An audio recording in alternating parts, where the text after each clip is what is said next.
Indian ವಾಹಿನಿ ಅರ್ಪಿಸುವ HCN news. ನಾನು ಪಲ್ಲವಿ. ಈಗ ಮುಖ್ಯಾಂಶಗಳು. ಹಾಸನ ಜಿಲ್ಲೆಯಲ್ಲಿನ ಕಾಡಾನೆ ಸಮಸ್ಯೆಗೆ ಶಾಶ್ವತ ಪರಿಹಾರ, ಪ್ರಾಮಾಣಿಕ ಪ್ರಯತ್ನ ಮಾಡುವುದಾಗಿ ಅಬಕಾರಿ ಮತ್ತು ಜಿಲ್ಲಾ ಉಸ್ತುವಾರಿ ಸಚಿವ ಕೆ. ಗೋಪಾಲಯ್ಯ. ಜನಸಾಮಾನ್ಯರು ಭಾಗವಹಿಸುವಂತೆ ಸಭೆ ಆಯೋಜನೆ ಮಾಡಲು ಕರವೇ ಒತ್ತಾಯ. ಬೇಲೂರು ತಾಲೂಕಿನಲ್ಲಿ ಗ್ರಾಮ ಪಂಚಾಯಿತಿ ಹೆಚ್ಚು ಸದಸ್ಯರ ಆಯ್ಕೆ, ಮುಂಬರುವ ಚುನಾವಣೆಗೆ ಉತ್ತಮ ವೇದಿಕೆ. ಬಿಜೆಪಿ ಜಿಲ್ಲಾಧ್ಯಕ್ಷ ಹುಲಹಳ್ಳಿ ಸುರೇಶ್ ಆಶಯ. ಅರೆಹಳ್ಳಿಯಲ್ಲಿ ಬಿಜೆಪಿ ಕಾರ್ಯಕರ್ತರ ಮೇಲೆ ಎಫ್ಐಆರ್, ನೆರವಿಗೆ ಬಾರದ ಮುಖಂಡರ ಬಗ್ಗೆ ಕಾರ್ಯಕರ್ತರ ಅಸಮಾಧಾನ. ಹಾಸನ ಎಸ್ಪಿ ಕಚೇರಿ ಎದುರು ಮಾಜಿ ಶಾಸಕರೊಂದಿಗೆ ಪ್ರತಿಭಟನೆ. ಜಿಪಿಎಸ್ ಲಾರಿಗಳಲ್ಲಿ ಯಾವುದೇ ಅಕ್ರಮ ನಡೆದಿಲ್ಲ, ಕೆಲವರು ಮಾಡಿರುವ ಆರೋಪ ಸುಳ್ಳು. ಸಕಲೇಶಪುರ ಜಿಪಿಎಸ್ ಲಾರಿ ಮಾಲೀಕರ ಸಂಘದ ಕಾರ್ಯದರ್ಶಿ ವಿಜಯ್ ಕುಮಾರ್ ಸ್ಪಷ್ಟನೆ.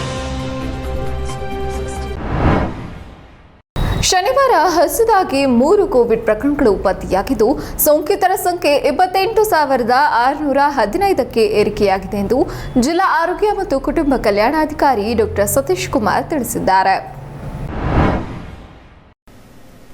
ಇಂದು ಸುಮಾರು 6 ಜನರು ಗುಣಮುಖರಾಗಿದ್ದು, ಈವರೆಗೆ ಒಟ್ಟು 28,080 ಮಂದಿ ಆಸ್ಪತ್ರೆಯಿಂದ ಬಿಡುಗಡೆ ಹೊಂದಿದ್ದಾರೆ.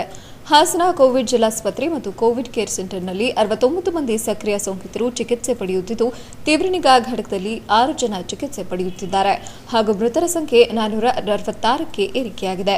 ಇಂದು ಪತ್ತೆಯಾದ ಕೊರೋನಾ ಸೋಂಕು ಪ್ರಕರಣಗಳಲ್ಲಿ ಅರಕಲಗೂಡು 1, ಚನ್ನರಾಯಪಟ್ಟಣ 2 ಸೇರಿ 3 ಆಗಿದೆ ಎಂದು ವಿವರಿಸಿದರು.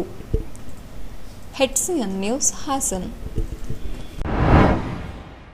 ಹಾಸನ ಜಿಲ್ಲೆಯಲ್ಲಿ ಕಾಡಾನೆ ಹಾವಳಿಗೆ ಶಾಶ್ವತ ಪರಿಹಾರ ಒದಗಿಸುವ ನಿಟ್ಟಿನಲ್ಲಿ ಪ್ರಾಮಾಣಿಕ ಪ್ರಯತ್ನ ಮಾಡುವುದಾಗಿ ಅಬಕಾರಿ ಹಾಗೂ ಜಿಲ್ಲಾ ಉಸ್ತುವಾರಿ ಸಚಿವ ಕೆ. ಗೋಪಾಲಯ್ಯ ತಿಳಿಸಿದರು.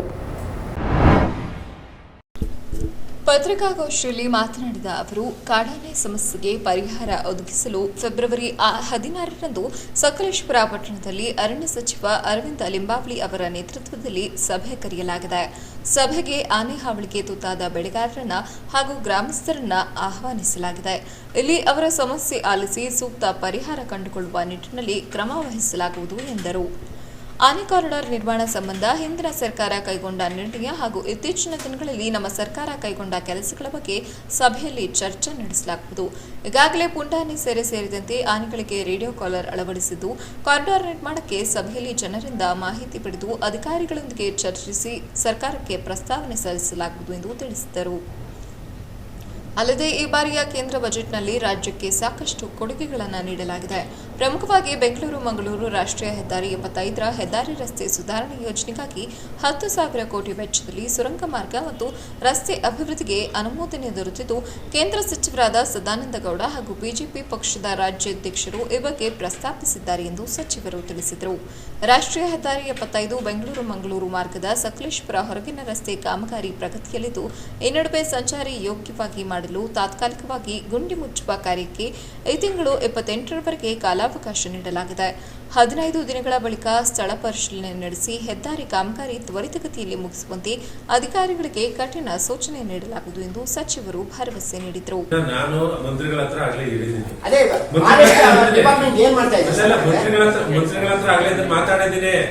ಇಲ್ಲೇನ್ ತಮ್ಗೆ ಹೇಳ್ತಾ ಇದ್ದೀನೋ ವಿಷಯ, ಅದಕ್ಕೆ ಬಜೆಟ್ ಮಾಡಬೇಕು ಅಂತಕ್ಕಂಥದ್ದನ್ನ ಈಗ ಒಂದು 50 ಕೋಟಿ 100 ಕೋಟಿ ಇದಕ್ಕೆ ನಾವು ಇದು ಕೊಡ್ಬೇಕು ಅಂತಂದೇನು ದೊಡ್ಡದಾಗೋದಿಲ್ಲ. ನಾವಿಲ್ಲಿ ಇವತ್ತು ಸಾವು ನೋವಾಗಿದೆ, 5 ಸಾವು ನೋವಾಗಿರೋದ್ರಿಂದ ಅವ್ರ ಜೊತೆ ಕುಳಿತುಕೊಂಡು ನಿಮ್ಮಿಂದ ಮಾಹಿತಿ ಇನ್ನೇನ್ ತರಬೇಕು ಅಂತಕ್ಕಂಥದ್ಗೆ ಸಭೆ 3-4 ಸಲ ಪೋಸ್ಟ್ಪೋನ್ ಆಯ್ತು. ಒಂದ್ಸಲಿ ಸ್ಟ್ರೈಕ್ ಇತ್ತು, ಸ್ಟ್ರೈಕ್ ಇದ್ದಾಗ ಹಿಂದೆ ಆನಂದ್ ಸಿಂಗ್ ಅವರು ಇದ್ದಾಗ ಅದಕ್ಕೋಸ್ಕರ 2 ಸಲ ಇದನ್ನು ಪೋಸ್ಟ್ಪೋನ್ ಆಯ್ತು. ದಿನೇ ದಿನೇ ಸಾವಿರ ಸಂಖ್ಯೆ ಹೆಚ್ಚಾಗಿರೋದ್ರಿಂದ ಒಂದು ಸಭೆ ಮಾಡಬೇಕು ಅಂತಕ್ಕಂಥ ಎಲ್ಲರೂ ಒತ್ತಾಯ ಆಗಿರೋದ್ರಿಂದ ಸಭೆ ಮಾಡೋಣ. ಸಭೆ ಮಾಡಿದ್ರೆ ಫಾರೆಸ್ಟ್ ಮಿನಿಸ್ಟರ್ ಏನು ಇದು ಸಂಪೂರ್ಣವಾಗಿ ಈಗ ಕಳೆದ 6 ತಿಂಗಳಿಂದ ಸಭೆ ಮಾಡೋಕ್ಕಿಂತ ಮುಂಚೆ ನೀವು ತೀರ್ಮಾನ ತಗೊಂಡು ಅಲ್ಲಿ ಸಭೆ ಮಾಡಿದ್ರೆ ಉತ್ತಮ ಸರ್. ನೀವು ಅಲ್ಲಿ ಹೇಳೋದಕ್ಕೆ ಎಲ್ಲಾದ್ರೂ ಏನೇನ್ ಮಾಡ್ಬೇಕು ಕೆಲಸ ನೆನಗುದ್ದಿ ಬಿದ್ದಿತ್ತು. ಸನ್ಮಾನ್ಯ ದೇವೇಗೌಡರು ಸಾಹೇಬರು ಮುಖ್ಯಮಂತ್ರಿಗಳು ಇದು ಮಾಡಿದ್ರು. ನಮ್ಮ ಇಲ್ಲಿನ ಶಾಸಕರು ಸರ್ ಒಂದು ಸೆಂಟ್ರಲ್ ಬಜೆಟ್ ಪೂರ್ತಿ ಮುಗಿಸ್ಬಿಡಿ ಸರ್. ಈಗ ಸೆಂಟ್ರಲ್ ಬಜೆಟ್ ಅಲ್ಲಿ ಈ ರೈಲ್ವೆಗೆ ಏನ್ ಸಿಕ್ಕಿದೆ ಸರ್ ಹಾಸನ ಜಿಲ್ಲೆಗೆ? ಒಟ್ಟು ರಾಜ್ಯಕ್ಕೆ ಸರ್ ಸಿಕ್ಕಿರ್ತಕ್ಕಂಥದ್ದು 4,870 ಕೋಟಿ ರೂಪಾಯಿ.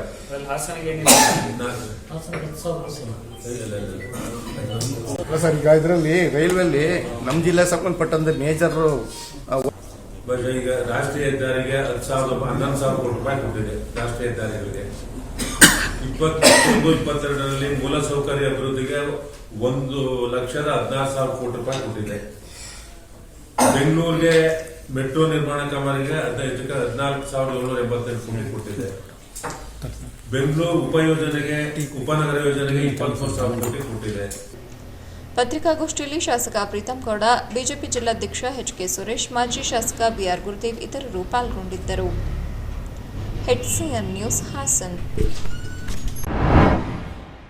ಕಾಡಾನೆಗಳ ಸಮಸ್ಯೆ ಕುರಿತು ಚರ್ಚಿಸಲು ಜಿಲ್ಲಾ ಉಸ್ತುವಾರಿ ಹಾಗೂ ಅರಣ್ಯ ಸಚಿವರ ನೇತೃತ್ವದಲ್ಲಿ ಫೆಬ್ರವರಿ 16ರಂದು ನಿಗದಿ ಮಾಡಿರುವ ಸಭೆಯ ಸ್ಥಳವನ್ನು ಬದಲಾಯಿಸಿ ಜನಸಾಮಾನ್ಯರು ಭಾಗವಹಿಸುವಂತೆ ಅವಕಾಶವಿರುವ ಸಕಲೇಶಪುರದ ಪುರಭವನದಲ್ಲಿ ಆಯೋಜಿಸಬೇಕು ಎಂದು ಕರವೇ ಜಿಲ್ಲಾಧ್ಯಕ್ಷ ಸತೀಶ್ ಪಟೇಲ್ ಒತ್ತಾಯಿಸಿದರು.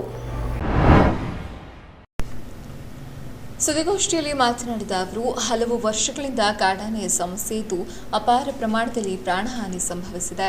ಬೆಳೆ ನಷ್ಟ ಊಹಿಸಲು ಸಾಧ್ಯವಿಲ್ಲ. ಈಗಾಗಲೇ ಅನೇಕ ಸಂಘಟನೆಗಳು ಇದರ ವಿರುದ್ಧ ಹೋರಾಟ ಮಾಡಿವೆ. ಆದ್ದರಿಂದ ಸಭೆಗೆ ಎಲ್ಲ ಸಂಘಟನೆಯ ಮುಖಂಡರನ್ನ ಆಹ್ವಾನಿಸಬೇಕು ಎಂದು ಆಗ್ರಹಿಸಿದರು. ಆಲೂರು ಸಕಲೇಶಪುರ ಭಾಗದಲ್ಲಿ ಕಲ್ಲು ಹಾಗೂ ಮರಳು ಗಣಿಗಾರಿಕೆ ರಾತ್ರಿಯ ವೇಳೆ ಹೆಚ್ಚಾಗಿ ನಡೆಯುತ್ತಿರುವುದರಿಂದ ಇದರ ಶಬ್ದಕ್ಕೆ ಆನೆಗಳು ತಮ್ಮ ಪಥ ಬದಲಾಯಿಸಿಕೊಂಡು ಬೇರೆ ಪಥದತ್ತ ಚಲಿಸುತ್ತಿರುವ ಕಾರಣ ಪ್ರಾಣಹಾನಿ ಹೆಚ್ಚಾಗುತ್ತಿವೆ ಎಂದರು. ಈಗಾಗಲೇ ಅಕ್ರಮ ಗಣಿ ಮತ್ತು ಮರಳುಗಾರಿಕೆ ಬಗ್ಗೆ ಅಧಿಕಾರಿಗಳಿಗೆ ಹಾಗೂ ಸರ್ಕಾರದ ಗಮನ ಸೆಳೆದರೂ ಪ್ರಯೋಜನವಾಗಿಲ್ಲ. ಯಾರೂ ಸ್ಪಂದಿಸುತ್ತಿಲ್ಲ. ಆದ್ದರಿಂದ ಸಚಿವರುಗಳು ಆನೆ ಪೀಡಿತ ಪ್ರದೇಶಗಳಿಗೆ ಪ್ರವಾಸ ಮಾಡಿ ಅಲ್ಲಿಯ ಪರಿಸ್ಥಿತಿ ಬಗ್ಗೆ ಅವಲೋಕಿಸಿ ಕಾಡಾನೆ ಹಾವಳಿಗೆ ಶಾಶ್ವತ ಪರಿಹಾರ ಕಂಡುಕೊಳ್ಳುವ ನಿಟ್ಟಿನಲ್ಲಿ ಸರ್ಕಾರ ಚಿಂತನೆ ನಡೆಸಬೇಕು ಎಂದು ತಿಳಿಸಿದರು. ಸಭೆನ ಅಲ್ಲಿ ಬ್ರಾಂಡರ್ಸ್ ಕ್ಲಬ್ ನಲ್ಲಿ ಕರೆದು ಆರಾಪುರಾಯಿ ಹಚ್ಕೊಂಡು ಹೋಗೋ ಬದಲು ಇವರು ಈ ಸಭೆನ ಅಲ್ಲಿ ಪುರಸಭೆ ಇದೆ ಅಲ್ಲಿ ಕರೆದು ಸಭೆ ಮಾಡಿದ್ರೆ ಚೆನ್ನಾಗಿರುತ್ತೆ. ಹಾಗಾಗಿ ಇದನ್ನ ನಾವು ವಿರೋಧ ಮಾಡ್ತೀವಿ. ಜೊತೆಗೆ ಇವರು ಕೇವಲ ರೈತ ಸಂಘದ ಕರೀತೀವಿ ಅಂತ ಹೇಳ್ತಾ ಇದ್ರೆ, ಹಾಗಾಗಿ ಇನ್ನೂ ನಮಗೆ ವಿರೋಧ ಇದೆ. ಯಾಕೆಂದ್ರೆ ಹಲವಾರು ಕನ್ನಡ ಪರ ಸಂಘಟನೆಗಳಿದೆ, ದಲಿತ ಪರ ಸಂಘಟನೆಗಳಿದೆ, ಜನಪರ ಸಂಘಟನೆಗಳಿದೆ. ಆ ಸಂಘಟನೆಗಳೆಲ್ಲ ಸಹ ಆನೆ ವಿಚಾರವಾಗಿ ಹೋರಾಟ ಮಾಡಿ ಜಿಲ್ಲಾಧಿಕಾರಿಗಳಿಗೆ ಮತ್ತು ತಹಸೀಲ್ದಾರ್ಗೆಲ್ಲ ಮನವಿಯನ್ನು ಕೊಟ್ಟಿದ್ದಾರೆ. ಹಾಗಾಗಿ ಸಂಘಟನೆಗಳನ್ನು ಕರೀಬೇಕು. ಯಾಕೆಂದ್ರೆ ಇದು ತುಂಬಾ ದೊಡ್ಡ ಸಮಸ್ಯೆ. ಹಾಗಾಗಿ ಆನೆಗಳು ಏನು ಬರ್ತವೆ ಅನ್ನೋದನ್ನ ಇವು ತಿಳ್ಕೋಬೇಕು ಅಂತ ಅಂದ್ರೆ ಆ ಎಲ್ಲೆಲ್ಲಿ ಆನೆ ಹಾವಳಿ ಆಗ್ತಿದೆ ಆ ಆನೆ ಹಾವಳಿ ಆಗಂತ ಜಾಗಗಳ ಬಗ್ಗೆ ಇವರು ಪ್ರವಾಸ ಹೋಗ್ಬೇಕು. ಉಸ್ತುವಾರಿ ಮಿನಿಸ್ಟರ್ ಏನು ಸಚಿವರಿದ್ದಾರೆ, ಈ ಉಸ್ತುವಾರಿ ಸಚಿವರು ಹೋಗ್ಬೇಕು. ಮತ್ತೆ ಅರಣ್ಯ ಖಾತೆ ತಗೊಂಡು ಬೆಂಗಳೂರಿನ ಕೂತ್ಕೊಂಡಿದ್ದಾರೆ, ಅವರು ಸಹ ಬರಬೇಕು ಇಲ್ಲಿಗೆ. ಯಾಕೆಂದ್ರೆ ಅರಣ್ಯನ ಅಭಿವೃದ್ಧಿ ಮಾಡೋಂಥವ್ರು ಅರಣ್ಯ ಸಮಸ್ಯೆಗಳನ್ನ ಆಲಿಸಬೇಕಾದಂತಹ ಅವರೇ ಬರಲಿಲ್ಲ ಅಂತ ಅಂದ್ರೆ ಇದಕ್ಕೆ ಸಮಸ್ಯೆ ಪರಿಹಾರ ಆಗಲ್ಲ. ಹಾಗಾಗಿ ಆನೆ ದೊಡ್ಡ ಸಮಸ್ಯೆ. ಮೊದಲನೇದಾಗಿ ನಾವೇನು ಅಂತಂದ್ರೆ ಅಲ್ಲಿ ಅಕ್ರಮವಾಗಿ ಬ್ಲಾಸ್ಟ್ ಮಾಡ್ತಾ ಇದ್ದಾರೆ. ಆ ಬ್ಲಾಸ್ಟ್ ನ ಥ್ರೂಔಟ್ ಕರ್ನಾಟಕದಲ್ಲಿ ಕೇವಲ 10ರಿಂದ 15 ಜನಕ್ಕಿದೆ ಅಂತ ನನಗೆ ತಿಳಿದಿರೋ ಮಾಹಿತಿ ಬ್ಲಾಸ್ಟ್ ಮಾಡೋದು. ಇವರು ಆ ಬ್ಲಾಸ್ಟ್ ಮಾಡೋದು ಏನು ಸರ್ಟಿಫಿಕೇಟ್ ಇದೆ ಆ ಸರ್ಟಿಫಿಕೇಟ್ ಇಟ್ಕೊಂಡು ಬ್ಲಾಸ್ಟ್ ಮಾಡ್ತಾ ಇದ್ದಾರೆ. ಈ ವೇಳೆ ರೈತ ಮುಖಂಡರಾದ ತಿಮ್ಮೇಗೌಡ ಹಾಗೂ ದಾಸೇಗೌಡ ಪಾಲ್ಗೊಂಡಿದ್ದರು. HCN news Hassan. ಈ ಬಾರಿ ಬಿಜೆಪಿ ಪಕ್ಷಕ್ಕೆ ಬೇಲೂರು ತಾಲೂಕಿನಲ್ಲಿ ಗ್ರಾಮ ಪಂಚಾಯಿತಿ ಹೆಚ್ಚು ಸದಸ್ಯರನ್ನ ಗೆಲ್ಲಿಸುವ ಮೂಲಕ ಮುಂಬರುವ ಚುನಾವಣೆಯಲ್ಲಿ ಪೂರ್ವ ಸಿದ್ಧತೆ ನಡೆಸಲು ಇದು ಉತ್ತಮ ವೇದಿಕೆ ಎಂದು ಬಿಜೆಪಿ ಜಿಲ್ಲಾಧ್ಯಕ್ಷ ಹುಲ್ಲಹಳ್ಳಿ ಸುರೇಶ್ ಹೇಳಿದ್ದಾರೆ.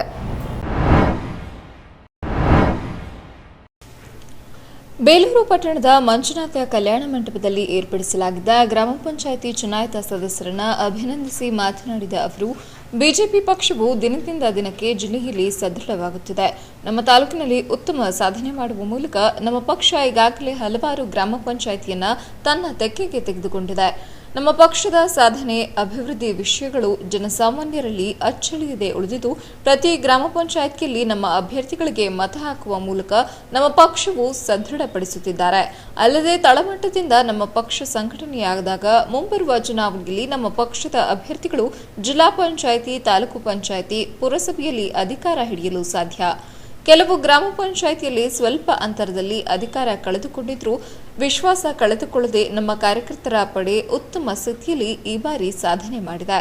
ಇತ್ತೀಚೆಗೆ ನಡೆದ ಬ್ಯಾದನೆ ಗ್ರಾಮದಲ್ಲಿ ನಡೆದ ಅಹಿತಕರ ಘಟನೆಯನ್ನ ವ್ಯಾಪಕವಾಗಿ ಖಂಡಿಸುತ್ತೇನೆ. ನಮ್ಮ ಕಾರ್ಯಕರ್ತರಿಗೆ ಎಂದಿಗೂ ಸಹ ನೋವಾಗದಂತೆ ಸಂಬಂಧಪಟ್ಟ ಅಧಿಕಾರಿಗಳ ಜೊತೆ ಚರ್ಚಿಸಿ ಉಸ್ತುವಾರಿ ಸಚಿವರಿಗೆ ಮಾಹಿತಿ ನೀಡಲಾಗುವುದು. ಕಾರ್ಯಕರ್ತರೇ ನಮ್ಮ ಪಕ್ಷಕ್ಕೆ ಬಲ. ಅವರ ಯಾವುದೇ ತೊಂದರೆಯಾದರೂ ನಾವುಗಳು ನಮ್ಮ ಪಕ್ಷದ ಮುಖಂಡರು ಜೊತೆಗಿರುತ್ತೇವೆ ಎಂದರು. ರಾಜ್ಯ ರೈತ ಮೋರ್ಚಾ ಕಾರ್ಯದರ್ಶಿ ರೇಣುಕುಮಾರ್ ಮಾತನಾಡಿ, ಈ ಹಿಂದೆ ಬಿಜೆಪಿ ಅಧಿಕಾರದಲ್ಲಿ ಇಲ್ಲದಿದ್ದರೂ ಸಹ ಜಿಲ್ಲಾ ಪಂಚಾಯಿತಿ, ತಾಲೂಕು ಪಂಚಾಯಿತಿಯಲ್ಲಿ ಅಧಿಕಾರ ಹಿಡಿದಿದ್ದೆವು. ಆದರೆ ಈ ಬಾರಿ ಉತ್ತಮ ಸಾಧನೆ ಮಾಡಿದ್ದು ಗ್ರಾಮ ಪಂಚಾಯಿತಿಗಳಲ್ಲಿ 60ರಷ್ಟು ಸ್ಥಾನ ಸದಸ್ಯರನ್ನ ಗೆದ್ದುಕೊಂಡಿದೆ. ಈ ಹಿಂದಿನ ರಾಷ್ಟ್ರೀಯ ಪಕ್ಷಗಳು ರಾಮಮಂದಿರ ಕಟ್ಟಲು ಮೀನಾಮೇಷ ಎಣಿಸುತ್ತಿತ್ತು. ಆದರೆ ನಮ್ಮ ಬಿಜೆಪಿ ಸರ್ಕಾರ ನುಡಿದಂತೆ ನಡೆದು ರಾಮಮಂದಿರ ನಿರ್ಮಾಣಕ್ಕೆ ಪ್ರತಿಯೊಬ್ಬರಿಂದ ಸಹಕಾರ ಪಡೆದು ನಿರ್ಮಾಣ ಕೈಗೆತ್ತಿಕೊಂಡಿದೆ. ನಮ್ಮ ಜಿಲ್ಲೆಯಲ್ಲಿ ಕಾಂಗ್ರೆಸ್ ಪಕ್ಷ ಸಂಪೂರ್ಣ ನೆಲಕಚ್ಚಿದ್ದು ಜೆಡಿಎಸ್ ತನ್ನ ಅಳಿದುಳಿದ ಸ್ಥಾನಗಳನ್ನು ಉಳಿಸಿಕೊಳ್ಳಲು ಪರದಾಡುತ್ತಿದೆ. ಅಲ್ಲದೆ ಯಾವುದೇ ಕಾರಣಕ್ಕೂ ಹಿಂಬಾಗಿಲ ರಾಜಕಾರಣಕ್ಕೆ ಜೆಡಿಎಸ್ ಪಕ್ಷ ಹೆಸರುವಾಸಿಯಾಗಿದೆ ಎಂದು ಕಿಡಿಕಾರಿದರು. ಮಾಜಿ ಶಾಸಕ ಎಚ್ ವಿಶ್ವನಾಥ್ ಮಾತನಾಡಿ, ರಾಜ್ಯದಲ್ಲಿ ಬಿಜೆಪಿ ಪಕ್ಷ ಸದೃಢವಾಗಿದೆ. ನಮ್ಮ ಪಕ್ಷವನ್ನು ಎದುರಿಸಲು ಸಾಧ್ಯವಾಗದ ಎದುರಾಳಿಗಳಿಗೆ ಜಾತಿಗಳ ನಡುವೆ ಎತ್ತಿಕಟ್ಟುವಂತಹ ಕೆಲಸಕ್ಕೆ ವಿರೋಧ ಪಕ್ಷಗಳು ಮುಂದಾಗಿದೆ. ನಮ್ಮ ಜಿಲ್ಲೆಯಲ್ಲಿ ಕಾನೂನು ಸುವ್ಯವಸ್ಥೆ ಸಂಪೂರ್ಣ ಹದಗೆಟ್ಟಿದ್ದು, ಇಲ್ಲಿ ಕಾಂಗ್ರೆಸ್ ಜೆಡಿಎಸ್ ಅಡಿಯಾಳಿನಂತೆ ಇಲ್ಲಿನ ಕೆಲ ಅಧಿಕಾರಿಗಳು ನಡೆದುಕೊಳ್ಳುತ್ತಿದ್ದಾರೆ.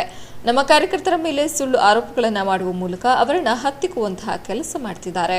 ಇತ್ತೀಚಿನ ದಿನಗಳಲ್ಲಿ ಕಾಂಗ್ರೆಸ್ ಹಾಗೂ ಜೆಡಿಎಸ್ ಕೆಲ ನಾಯಕರು ಅಕ್ರಮ ಮರಳು ದಂಧೆಯಲ್ಲಿ ಇದ್ದರೂ ಸಹ ಅವರ ಮೇಲೆ ಕ್ರಮ ಕೈಗೊಳ್ಳದ ಅಧಿಕಾರಿಗಳು ಅವರ ಏಜೆಂಟರಂತೆ ವರ್ತಿಸುತ್ತಿದ್ದಾರೆ ಎಂದು ಆರೋಪಿಸಿದರು. ರೈತರಿಗೆ ಕಂಪ್ಲೇಂಟ್ ರೆಡಿ ಮಾಡಿ ವಸ್ತುಸ್ಥಿತಿ ಏನೇನಾಗಿದೆ ಅಂತಕ್ಕಂಥದ್ದನ್ನ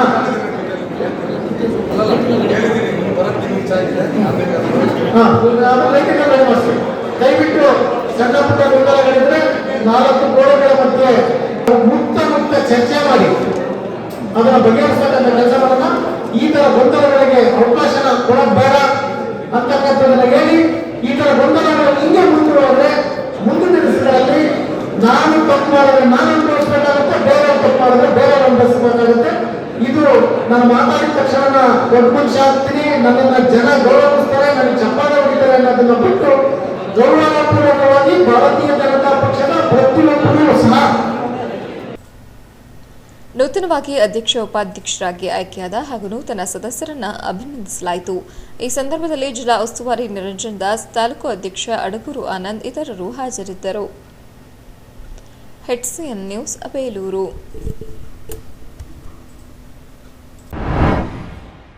ಬೇಲೂರು ತಾಲೂಕಿನಲ್ಲಿ ಬಿಜೆಪಿ ಬೆಂಬಲಿತರಾಗಿ ಜಯಗಳಿಸಿದ ನೂತನ ಗ್ರಾಮ ಪಂಚಾಯಿತಿ ಸದಸ್ಯರಿಗೆ ಆಯೋಜಿಸಿದ ಅಭಿನಂದನಾ ಸಮಾರಂಭದಲ್ಲಿ ಕಾರ್ಯಕರ್ತರು ಬಿಜೆಪಿ ಮುಖಂಡರ ವಿರುದ್ಧ ಆಕ್ರೋಶ ವ್ಯಕ್ತಪಡಿಸಿದ ಘಟನೆ ನಡೆದಿದೆ.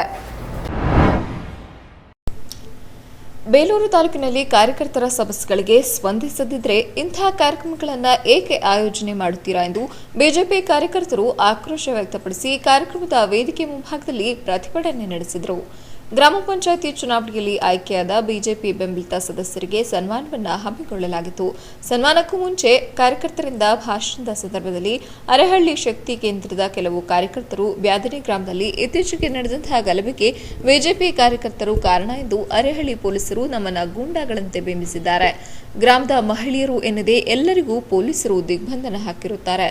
ಇತ್ತೀಚೆಗೆ ನಡೆದ ಕೆಲವು ಘಟನೆಗಳಿಗೆ ಬಿಜೆಪಿ ಕಾರ್ಯಕರ್ತರೇ ಕಾರಣ ಎಂದು ಅವರ ಮೇಲೆ ಎಫ್ಐಆರ್ ದಾಖಲಿಸುವ ಮೂಲಕ ಉದ್ದೇಶಪೂರ್ವಕವಾಗಿ ಪೊಲೀಸರು ನಮಗೆ ಕಿರುಕುಳ ನೀಡುತ್ತಿದ್ದರೂ ಸಹ ಈ ಬಗ್ಗೆ ನಮ್ಮ ಬೆಂಬಲಕ್ಕೆ ಯಾವ ಬಿಜೆಪಿ ನಾಯಕರು ಬರುತ್ತಿಲ್ಲ. ಕಾರ್ಯಕರ್ತರ ಸ್ಪಂದನೆ ಸಿಗದೆ ಇದ್ದ ಮೇಲೆ ಯಾಕೆ ಇಂತಹ ಕಾರ್ಯಕ್ರಮವನ್ನ ಮಾಡುತ್ತೀರಾ? ನಮಗೆ ಸ್ಪಂದಿಸುವವರೆಗೂ ಕಾರ್ಯಕ್ರಮ ಆಯೋಜಿಸಬೇಡಿ ಎಂದು ಪ್ರತಿಭಟಿಸಿದರು. ಈ ಸಂದರ್ಭದಲ್ಲಿ ಪ್ರತಿಭಟನಾಕಾರರನ್ನ ಸಮಾಧಾನಪಡಿಸಿದ ತಾಲೂಕು ಅಧ್ಯಕ್ಷ ಅಡಗೂರು ಆನಂದ್, ನಿಮ್ಮ ಬೆಂಬಲಕ್ಕೆ ನಾವಿದ್ದೇವೆ. ಸತ್ಯಾಸತ್ಯತೆಗಳನ್ನು ಪರಿಶೀಲಿಸಿ ಅಧಿಕಾರಿಗಳು ಕ್ರಮ ಕೈಗೊಳ್ಳಬೇಕು. ಆದರೆ ಅರೆಹಳ್ಳಿ ಹಾಗೂ ತಾಲೂಕಿನ ಕೆಲವು ಪೊಲೀಸ್ ಠಾಣೆಯಲ್ಲಿ ಗುಂಡಾಗಳಂತೆ ಬಿಂಬಿಸಿ ಸುಳ್ಳು ಪ್ರಕರಣಗಳನ್ನು ದಾಖಲಿಸಿರುತ್ತಾರೆ. ಬ್ಯಾದನೆ ಗ್ರಾಮದಲ್ಲಿ ನಡೆದಿರುವ ಘಟನೆಗೂ ನಮ್ಮ ಕಾರ್ಯಕರ್ತರಿಗೂ ಸಂಬಂಧವಿಲ್ಲ. ಅಲ್ಲದೆ ಸುಳ್ಳು ಪ್ರಕರಣ ದಾಖಲಿಸಿರುವ ಪ್ರಕರಣ ಕೈಬಿಡಬೇಕು. ಇಲ್ಲವಾದರೆ ಪೊಲೀಸ್ ವರಿಷ್ಠಾಧಿಕಾರಿಗಳ ಕಚೇರಿ ಮುಂದೆ ಉಪವಾಸ ಸತ್ಯಾಗ್ರಹ ಮಾಡುವುದಾಗಿ ಎಚ್ಚರಿಸಿದರು. ಪೊಲೀಸ್ ಇಲಾಖೆ ಮತ್ತು ರೆವಿನ್ಯೂ ಇಲಾಖೆ ಯಾರು ಕೂಡ ಇವತ್ತು ನಮ್ಮ ಕಂಪ್ಲೇಂಟ್ ತಗೊಂಡು ಹೋಗಿಲ್ಲ. ನಿನ್ನೆ ರಾತ್ರಿ ನಮ್ಮ ಪಕ್ಷದ ಒಬ್ಬ ಸದಸ್ಯ ಇವತ್ತು ಮಹೇಶ್ ಶೆಟ್ಟಿ ಚೇರ್ಮನ್ ಆಗಿ ಸಹಾಯ ಮಾಡಿದಂತ ಆನಂದ್ ಅಂತಕ್ಕಂಥ ಒಬ್ಬ ಉಂಬಳ್ಳಿ ಹುಡುಗನ ಅಟ್ರಾಸಿಟಿ ಕೇಸಿಂದ ರಾತ್ರಿ ತಗೊಂಡು ಹಾಕಿಸ್ತಾರೆ. ಅವಕ್ಕಿಂತ ಮೊದಲು ಕೇಸ್ ಕೊಟ್ರೆ ಆ ಕೇಸ್ ರಿಜಿಸ್ಟರ್ ಆಗಲ್ಲ. ಈಗ ಅವ್ರನ್ನ ಅರೆಸ್ಟ್ ಮಾಡಕ್ಕೆ ಈಗ ಅರ್ಧ ಗಂಟೆ ಮುಂಚೆ ಫೋನ್ ಮಾಡಿ ಏನ್ ಮಾಡ್ಬೇಡ ಮಾಡ್ಕೊಂಡು ನಾನು ಅರ್ಜಿ ಕೊಡ್ಬೇಕಾಗುತ್ತೆ. ಆದ್ರೆ ಅದು ಯಾವುದೂ ಬೇಕಿಲ್ಲ.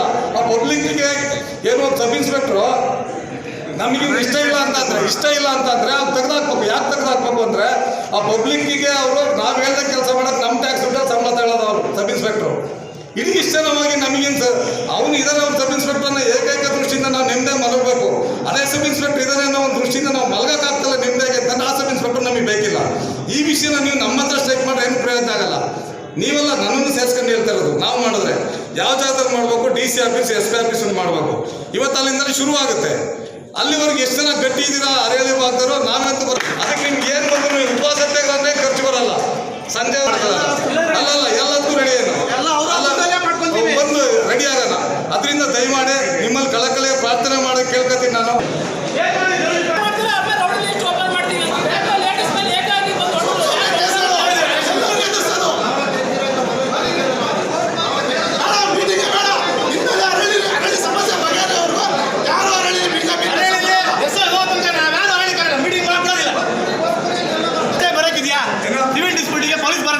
ಬರೋದಿಲ್ಲ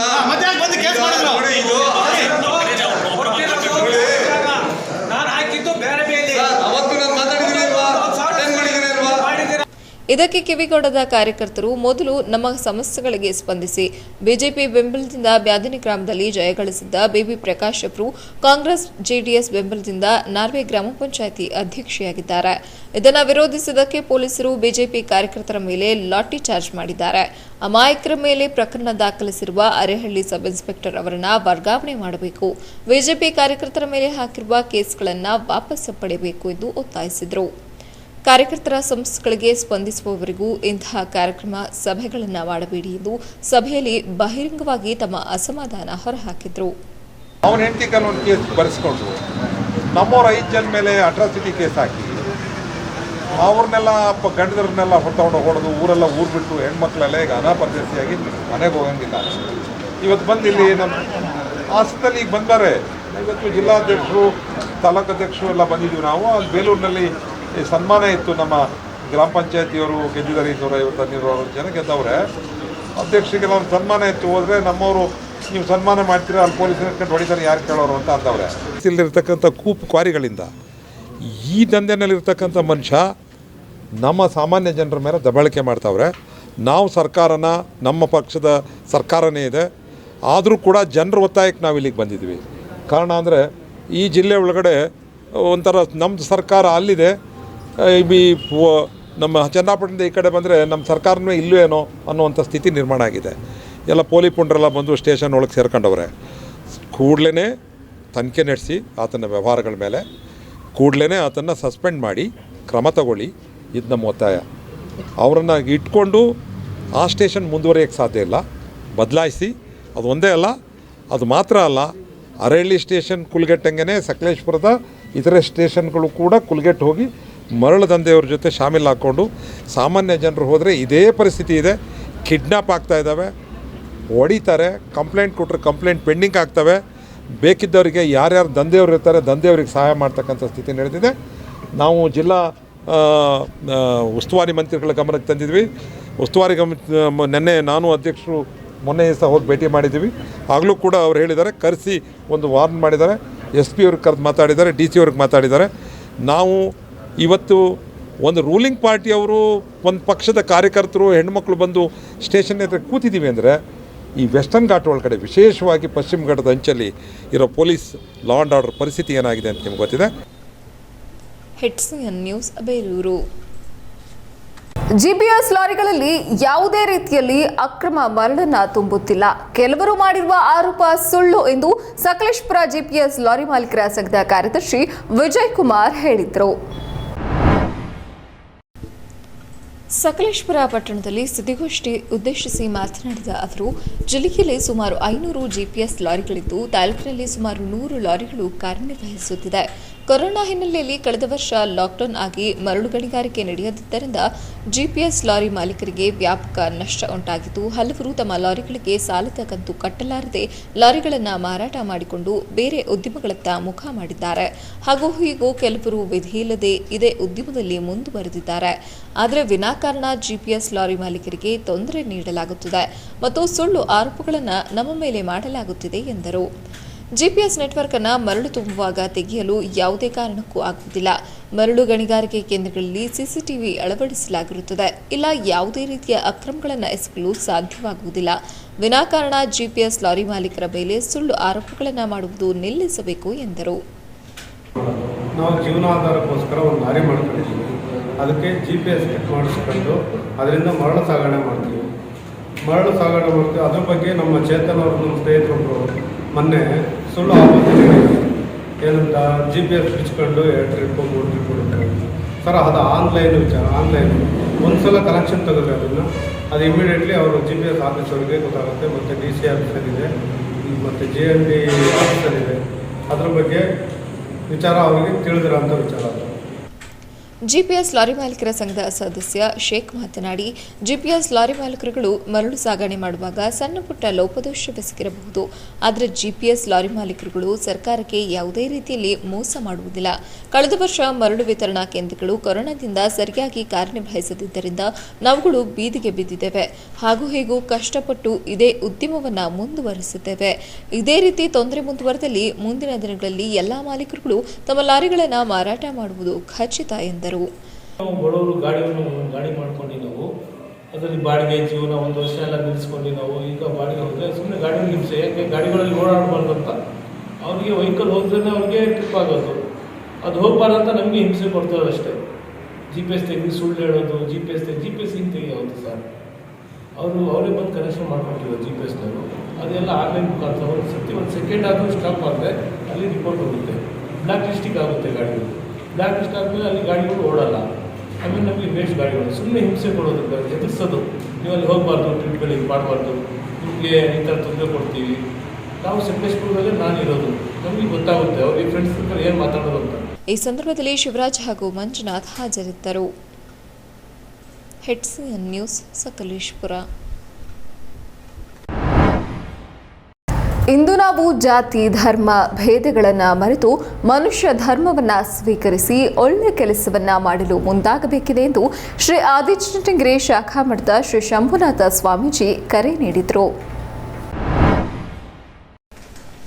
ಹಾಸನ ನಗರದ ಕಲಾಭವನದ ಆವರಣದಲ್ಲಿ ಭಜರಂಗಿ ಹಿಂದೂ ಪರಿಷತ್ ಹಾಸನ ಜಿಲ್ಲಾ ಘಟಕದ ಉದ್ಘಾಟನೆ ಕಾರ್ಯಕ್ರಮದಲ್ಲಿ ಅಧ್ಯಕ್ಷತೆ ವಹಿಸಿ ಮಾತನಾಡಿದ ಅವರು, ನಾವು ಮನುಷ್ಯರು ಮೃಗಗಳಾಗಬಾರದು. ಧರ್ಮಗುರುಗಳ ಮಾರ್ಗದರ್ಶನದಲ್ಲಿ ನಾವೆಲ್ಲರೂ ನಡೆಯಬೇಕು. ಮನುಷ್ಯ ಜನ್ಮ ಸುಂದರವಾಗಿ ಸಾರ್ಥಕ ಮಾಡಿಕೊಳ್ಳಬೇಕು. ನಾವು ಅನ್ಯಾಯವಾದಾಗ ಧರ್ಮದ ಬಗ್ಗೆ ಪ್ರಶ್ನೆ ಮಾಡುತ್ತೇವೆ. ನಮಗೆ ಅನುಕೂಲವಾದಾಗ ಧರ್ಮದ ಬಗ್ಗೆ ಮಾತನಾಡುವುದಿಲ್ಲ. ಯಾವ ಒಳ್ಳೆ ಕೆಲಸಗಳು ಆಗಬೇಕು ಹಾಗೂ ಆ ಕೆಲಸ ಮಾಡಲು ಶ್ರೀ ಆದಿಚುಂಚನಗಿರಿ ಮಠ ಸಿದ್ಧವಿದೆ ಮತ್ತು ಬೆಂಬಲವಿರುತ್ತದೆ. ಅದರ ಸದುಪಯೋಗ ಮಾಡಿಕೊಂಡು ಉತ್ತಮ ಕಾರ್ಯಗಳನ್ನು ಮಾಡುವಂತೆ ಯುವಕರಿಗೆ ಕರೆ ನೀಡಿದರು. ಸಾಯಿ ಸಿದ್ದಾಶ್ರಮ ಹಿರಿಸಾವೆ ಮತ್ತು ಭಜರಂಗಿ ಹಿಂದೂ ಪರಿಷತ್ ಸಂಸ್ಥಾಪಕ ಡಾಕ್ಟರ್ ಗುರುಮೂರ್ತಿ ಗುರೂಜಿ ಮಾತನಾಡಿ, ಸನಾತನ ಧರ್ಮ ಚೈತನ್ಯದಿಂದ ಹುಟ್ಟಿದ್ದು. ಈ ಧರ್ಮದಲ್ಲಿ ಹುಟ್ಟಿದ ನಾವು ಧನ್ಯವಂತರು, ಪುಣ್ಯವಂತರು ಎಂದರು. ಒಳ್ಳೆಯ ಕೆಲಸ ಮಾಡಲು ಹೋದಾಗ ನನಗೆ ಹಲವಾರು ಸಂಕಷ್ಟ ಎದುರಾದವು. ನಾನು ಹಿಂದೂ ಪರ ಸಂಘಟನೆ ಸಮರ್ಪಕ ಮಾಡಿದ್ರು, ನನಗೆ ಯಾರೂ ಸಹಾಯ ಮಾಡಲಿಲ್ಲ. ನಂತರದಲ್ಲಿ ನಾವೇ ಒಂದು ಭಜರಂಗಿ ಹಿಂದೂ ಪರಿಷತ್ ಸ್ಥಾಪನೆ ಮಾಡಿದ್ದೇವೆ. ನಮ್ಮ ಸಂಘ ಪಕ್ಷಾತೀತ, ಪ್ರತಿ ಹಿಂದೂ ಕುಟುಂಬದ ಸದಸ್ಯರು ಸನಾತನ ಧರ್ಮದ ಬಗ್ಗೆ ತಿಳಿದುಕೊಳ್ಳಬೇಕು ಎಂದು ಕಿವಿಮಾತು ಹೇಳಿದರು. ಇದಕ್ಕೆ ಮೊದಲು ನಗರದ ಪ್ರಮುಖ ರಸ್ತೆಯಲ್ಲಿ ಬೈಕ್ ಜಾಥಾ ನಡೆಸಲಾಯಿತು. ಕಾಂಗ್ರೆಸ್ ಮುಖಂಡ ಬನವಾಸಿ ರಂಗಸ್ವಾಮಿ ಮತ್ತು ರಘುಗೌಡರನ್ನ ಸನ್ಮಾನಿಸಿ ಗೌರವಿಸಲಾಯಿತು. ಮಾಜಿ ಸೈನಿಕರು, ಕೋವಿಡ್ ವಾರಿಯರ್ಸ್, ಆರಕ್ಷಕ ಸಿಬ್ಬಂದಿ, ಆಟೋ ಚಾಲಕರು, ವಕೀಲರು, ರೈತರು, ಪೌರಕಾರ್ಮಿಕರು, ಪತ್ರಿಕೋದ್ಯಮ ಸಿಬ್ಬಂದಿಗಳನ್ನು ಸನ್ಮಾನಿಸಿದರು. ನಮ್ಮ ಸಂಸ್ಥಾಪಕರಾದಂತಹ ಸಾಯಿ ಸಿದ್ದಾಶ್ರಮ ಹಿರಿಸಾವೆ ಡಾಕ್ಟರ್ ಶ್ರೀ ಗುರುಮೂರ್ತಿ ಗುರೂಜಿಯವರು ಈ ಕಾರ್ಯಕ್ರಮದ ಎಲ್ಲ ರೀತಿಯಲ್ಲಿ ಸುವ್ಯವಸ್ಥೆಯನ್ನು ಮಾಡಿ ಈ ಕಾರ್ಯಕ್ರಮಕ್ಕೆ ಹಲವಾರು ರೀತಿಯಲ್ಲಿ ಚಾಲನೆಯನ್ನು ಕೊಟ್ಟಿರುವಂತಹ ಪರಮ ಪೂಜ್ಯ ಶ್ರೀ ಗುರು ಕಾರ್ಯಕ್ರಮದಲ್ಲಿ ಆಲೂರು ಕಾರಜವಳ್ಳಿ ಮಠದ ಶ್ರೀ ಸದಾಶಿವ ಶಿವಾಚಾರ್ಯ ಸ್ವಾಮೀಜಿ, ಭಜರಂಗಿ ಹಿಂದೂ ಪರಿಷತ್ ಹಾಸನ ಜಿಲ್ಲಾ ಘಟಕದ ನೂತನ ಅಧ್ಯಕ್ಷ ಟಿಪಿ ಮಧುಕುಮಾರ್, ರಾಜ್ಯ ಪ್ರಧಾನ ಕಾರ್ಯದರ್ಶಿ ಯೋಗಿ ಶಿವಾನಂದ್, ಸಂಚಾಲಕರಾದ ಜಗದೀಶ್, ವಿಜಯಕುಮಾರ್, ಪ್ರಶಾಂತ್ ಇತರರು ಪಾಲ್ಗೊಂಡಿದ್ದರು. HCN news Hassan. ಶಿಲಾಯುಗವಾಯಿತು, ಸುವರ್ಣ ಯುಗವಾಯಿತು, ಈಗ ಭ್ರಷ್ಟಾಚಾರ ಯುಗವಾಗಿದೆ ಎಂದು ಹಾಸನ ತಾಲೂಕು ಕನ್ನಡ ಸಾಹಿತ್ಯ ಪರಿಷತ್ ಸಮ್ಮೇಳನಾಧ್ಯಕ್ಷ ಡಾಕ್ಟರ್ ಆರ್ ಓಬಳೇಶ್ ಗಟ್ಟಿ ಆತಂಕ ವ್ಯಕ್ತಪಡಿಸಿದರು. ಹಾಸನ ನಗರದ ಜಿಲ್ಲಾ ಕನ್ನಡ ಸಾಹಿತ್ಯ ಪರಿಷತ್ ಭವನದಲ್ಲಿ ನಡೆದ ಹಾಸನ ತಾಲೂಕು 7ನೇ ಕನ್ನಡ ಸಾಹಿತ್ಯ ಸಮ್ಮೇಳನಾಧ್ಯಕ್ಷರ ನುಡಿಯಲ್ಲಿ ಮಾತನಾಡಿದ ಅವರು, ಸ್ವಾರ್ಥಕ್ಕಾಗಿ ಯಾರದೋ ಹಿತಾಸಕ್ತಿಗಾಗಿ ಸಾಹಿತ್ಯವಾಗಬಾರದು. ಅದು ಸದಾ ಪರರ ಹಿತದ ಕಡೆಗೆ, ಪರಮಾರ್ಥದೆಡೆಗೆ ಸಾಗಬೇಕು. ನಾವೆಲ್ಲ ಒಂದಲ್ಲ ಒಂದು ದಿನ ಇಲ್ಲಿಂದ ಶಾಶ್ವತವಾಗಿ ನಿರ್ಗಮಿಸುವವರೇ. ಆದರೆ ಮುಂದಿನ ಪೀಳಿಗೆಗೆ ಒಳ್ಳೆಯದನ್ನ ಕೊಡಬೇಕಾಗುತ್ತದೆ, ಒಳ್ಳೆಯದನ್ನ ಉಳಿಸಿ ಹೋಗಬೇಕಾಗುತ್ತದೆ. ಹಾಗಾಗಿ ಸಾಹಿತ್ಯ ಮತ್ತು ಶಿಕ್ಷಣ ಕಲುಷಿತವಾದರೆ ನಮ್ಮ ಜೀವನ ಅಯೋಮಯವಾದೀತು. ನಾವು ಹೆಚ್ಚು ಎಚ್ಚರಿಕೆಯಿಂದ ಸಾಗಬೇಕಾಗಿದೆ ಎಂದರು. ಹಾಸನ ಐತಿಹಾಸಿಕ, ರಾಜಕೀಯ, ಧಾರ್ಮಿಕ, ನೈಸರ್ಗಿಕ, ಶೈಕ್ಷಣಿಕ, ಸಾಹಿತ್ಯಿಕ, ಸಾಂಸ್ಕೃತಿಕವಾಗಿ ಕರ್ನಾಟಕದಲ್ಲಿಯೇ ಗುರುತರವಾದುದು ಮತ್ತು ವಿಶಿಷ್ಟವಾದುದು. ನಾವು ಹಾಸನದ ವೈಶಿಷ್ಟ್ಯತೆ ಬಗ್ಗೆ ಸದಾ ಜಾಗೃತರಾಗಿ ಹೆಮ್ಮೆ ಪಡುವುದು ಉತ್ಪ್ರೇಕ್ಷೆಯೇನಲ್ಲ ಎಂದರು. ಸಮ್ಮೇಳನ ಸಭಾ ಕಾರ್ಯಕ್ರಮಕ್ಕೂ ಮೊದಲು ಕಸಾಪ ಆವರಣದಲ್ಲಿ ಧ್ವಜಾರೋಹಣ ಕಾರ್ಯಕ್ರಮ ನಡೆಸಲಾಯಿತು. ನಂತರ ಜಿಲ್ಲಾಧಿಕಾರಿ ಕಚೇರಿ ಆವರಣದಿಂದ ಸಮ್ಮೇಳನಾಧ್ಯಕ್ಷರ ಮೆರವಣಿಗೆ ನಡೆಸಲಾಯಿತು. ಪಟೇಲ್ ಲಕ್ಷ್ಮಮ್ಮ ಮೆಳಗೋಡು ಇವರಿಂದ ಸೋಬಾನೆ ಪದ ಹಾಗೂ ರೋಹನ್ ಅಯ್ಯರ್ ತಂಡದಿಂದ ಇವರಿಂದ ಗೀತ ಗಾಯನ ಮತ್ತು ಎಸ್ ಮೈತ್ರಿ ಇವರಿಂದ ಭರತನಾಟ್ಯ ಗಮನ ಸೆಳೆಯಿತು. ಶೂದ್ರರು ಏನಾದರೂ ವೈಜ್ಞಾನಿಕವಾಗಿ ವೈಚಾರಿಕವಾಗಿ ಶುದ್ಧವಾದರೆ ಭಾರತದಲ್ಲಿ ಮೌಢ್ಯಗಳು ನಿರ್ಮಾಣವಾಗುತ್ತವೆ. ಸುಮಾರು 1500 ಉಪಜಾತಿಗಳಾಗಿ ಶೂದ್ರರನ್ನು ಭಾರತ ಸಂವಿಧಾನ ಗುರುತಿಸಿ ಇವರನ್ನು ಹಿಂದುಳಿದ ಜಾತಿಗಳೆಂದು ಪರಿಗಣಿಸಲಾಗಿದೆ. ಇವರು ಚಾತುರ್ವರ್ಣ ವ್ಯವಸ್ಥೆಯಲ್ಲಿ ಒಪ್ಪಿಕೊಂಡು ಚಾತುರ್ವರ್ಣ ವ್ಯವಸ್ಥೆಯನ್ನು ಒಪ್ಪಿಕೊಂಡು ಬ್ರಾಹ್ಮಣರ ಅಥವಾ ಮೇಲ್ಜಾತಿಯವರ ಶ್ರೇಷ್ಠತೆಗೆ ತಲೆಬಾಗಿ ಅವರು ಹೇಳಿದ್ದಕ್ಕೆ ತಲೆ ಒಡ್ಡಿದವರು. ಅಂದರೆ ಭಾರತದ ಮೂಲ ನಿವಾಸಿಗಳೇ ಅಂದು ಇಂದು ಬಹಳ ಗೌರವಯುತವಾಗಿ ಎಲ್ಲ ಒಂದು ಪಾರದರ್ಶಕವಾಗಿ ಕೆಲಸ ಮಾಡುವಂಥ ಕೆಲಸವನ್ನು ಮಾಡಿದ್ದೇನೆ. ನಮ್ಮೇನು ಅಧಿಕಾರ ಮುಗಿದಿಲ್ಲ, ನಮ್ದು ಪ್ರಾರಂಭ ಆಗಿದೆ. ನಮ್ಮ ಅಧಿಕಾರ ನಮ್ದು 14 ಚುನಾವಣೆ, 14 ಚುನಾವಣೆಗಳಲ್ಲಿ ನಾನು ಗೆದ್ದಿರೋದು. ಮುಂದೆ ಕೂಡ ನಾನಿನ್ನೂ ತುಂಬ ದೂರ ಸಾಗಬೇಕಾಗಿರೋದ್ರಿಂದ ನನ್ನ ಹೆಸರನ್ನು, ನನ್ನ ವ್ಯಕ್ತಿತ್ವವನ್ನು ಮುಸಿ ಬೀಳ್ಕೊಳ್ಳುವಂಥ ಕೆಲಸವನ್ನು ನಾನು ಯಾವತ್ತೂ ಮಾಡಿಲ್ಲ. ಅಲ್ಲಿ ನಮ್ಮ ಶಿವಶಂಕರಪ್ಪನವರ ಶಿಷ್ಯ ನಾನು ಕೃಷ್ಣ ಕಾಲೇಜಲ್ಲಿ ಅವ್ರ ಶಿಷ್ಯನಾಗಿ ಕನ್ನಡ ಪ್ರಾಧ್ಯಾಪಕರವರಿಗೆ ನಾನು ಯಾವತ್ತೂ ಕೂಡ ನಾನು ನನ್ನ ಪದಾಧಿಕಾರಿಗಳು. ಕಾರ್ಯಕ್ರಮದಲ್ಲಿ ಜಿಲ್ಲಾ ಕನ್ನಡ ಸಾಹಿತ್ಯ ಪರಿಷತ್ ಅಧ್ಯಕ್ಷರಾದ ನಾಯಕರಹಳ್ಳಿ ಮಂಜೇಗೌಡ, ಗೌರವಾಧ್ಯಕ್ಷ ರವಿ ನಾಕ್ಲಗೂಡು, ಕರ್ನಾಟಕ ರಾಜ್ಯ ಮಹಿಳಾ ಆಯೋಗದ ಅಧ್ಯಕ್ಷೆ ಆರ್ ಪ್ರಮೀಳಾ ನಾಯ್ಡು, ಸಾಹಿತಿ ತಿರುಪತಿಹಳ್ಳಿ ಶಿವಶಂಕರಪ್ಪ, ಕಸಾಪ ಗೌರವ ಕಾರ್ಯದರ್ಶಿ ಕಲ್ಲಹಳ್ಳಿ ಹರೀಶ್ ಇತರರು ಪಾಲ್ಗೊಂಡಿದ್ದರು. HCN news Hassan. ಕ್ರೀಡೆಯಲ್ಲಿ ಭಾಗವಹಿಸುವುದರ ಮೂಲಕ ನಾವೆಲ್ಲರೂ ಒಂದು ಎಂಬ ಮನೋಭಾವನೆ ಬರುತ್ತದೆ ಎಂದು ಜಿಲ್ಲಾಧಿಕಾರಿ ಆರ್ ಗಿರೀಶ್ ಅಭಿಪ್ರಾಯಪಟ್ಟರು. ಹಾಸನ ನಗರದ ಜಿಲ್ಲಾ ಕ್ರೀಡಾಂಗಣದಲ್ಲಿ ಹಾಸನದ ನೆಟ್ಬಾಲ್ ಅಸೋಸಿಯೇಷನ್ ಮತ್ತು amateur netball association of Karnataka ಸಂಯುಕ್ತಾಶ್ರಯದಲ್ಲಿ 19 ವರ್ಷ ವಯೋಮಿತಿಯ ಬಾಲಕ ಬಾಲಕಿಯರಿಗಾಗಿ ಏರ್ಪಡಿಸಿರುವ ಪಂದ್ಯಾವಳಿಯಲ್ಲಿ 2 ದಿನಗಳ ಕಾಲ ರಾಜ್ಯ ಮಟ್ಟದ ನೆಟ್ಬಾಲ್ ಪಂದ್ಯಾವಳಿಯನ್ನು ಜ್ಯೋತಿ ಬೆಳಗಿ ಪಾರಿವಾಳವನ್ನು ಹಾರಿಸುವ ಮೂಲಕ ಚಾಲನೆ ನೀಡಿ ನಂತರ ಮಾತನಾಡುತ್ತಾ, ಇಂಗ್ಲೆಂಡ್ನಲ್ಲಿ ಪ್ರಾರಂಭವಾದ ನೆಟ್ಬಾಲ್ ಕ್ರೀಡೆ ಇಂದು ಜಗತ್ತಿನಾದ್ಯಂತ 20 ಮಿಲಿಯನ್ ಜನರು ಈ ಕ್ರೀಡೆಯನ್ನು ಆಟವಾಡುತ್ತಿದ್ದಾರೆ. ಇಂದಿನ ಯುವ ಜನರಲ್ಲಿ ಇಂತಹ ಕ್ರೀಡೆಯನ್ನು ಹೆಚ್ಚು ಹೆಚ್ಚು ಜನಪ್ರಿಯಗೊಳಿಸಿ ಕ್ರೀಡಾ ಮನೋಭಾವನೆಯನ್ನು ಉಂಟು ಮಾಡಬೇಕು ಎಂದು ಹೇಳಿದರು. ಬೇರೆ ಬೇರೆ ಭಾಗಗಳಿಂದ ಅನೇಕ ಕ್ರೀಡಾಪಟುಗಳು ಭಾಗವಹಿಸಿದ್ದು ಅವರ ಜೀವನ ಶೈಲಿ ಮತ್ತು ಕ್ರೀಡೆಯ ಬಗ್ಗೆ ಇನ್ನೂ ಹೆಚ್ಚಿನ ಮಾಹಿತಿಗಳನ್ನು ಪಡೆಯಬಹುದಾಗಿದೆ ಎಂದು ಸಲಹೆ ನೀಡಿದರು.